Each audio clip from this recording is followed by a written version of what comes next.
What is subdural hematoma? Subdural hematoma refers to the accumulation of blood on the surface of the brain under the dural layer below the skull. A subdural hematoma is mainly caused by a head injury. The human head consists of several layers. From the outermost side, there is the scalp, the skull, the dura mater, the arachnoid matter, the pia mater, and the brain. Subdural hematoma refers to bleeding or blood clots in the dural border cell layer between the dura mater and the arachnoid matter. A subdural hematoma occurs mainly in the elderly or very young babies. In older people, the brain is contracted due to aging. As a result, the veins across the meninges may stretch and rupture, increasing the likelihood of bleeding. Subdural hematoma may occur due to this venous rupture. Very young babies have a large subdural space because the brain is growing. When a baby's head with a large subdural space is impacted and bleeding, it may reach the critical stage. Acute subdural hematoma and chronic subdural hematoma. A subdural hematoma is acute or chronic. Let's take a look at how these two differ. Acute hematoma. Acute hematoma is mainly caused by a severe head trauma.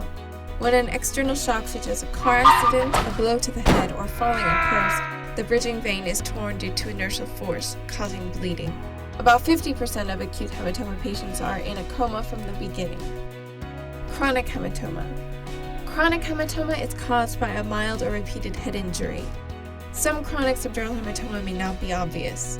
Symptoms of chronic subdural hematoma are mental dysfunction, memory loss, and sometimes patients may not remember or have symptoms of past traumatic events.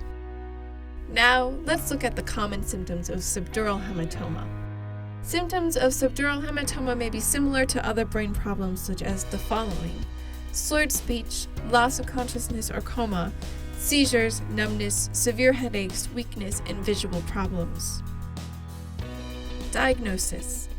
A subdural hematoma can be diagnosed by imaging scans such as a CT or MRI. In acute hematoma, high-density shadows of the crescent form appear on the CT.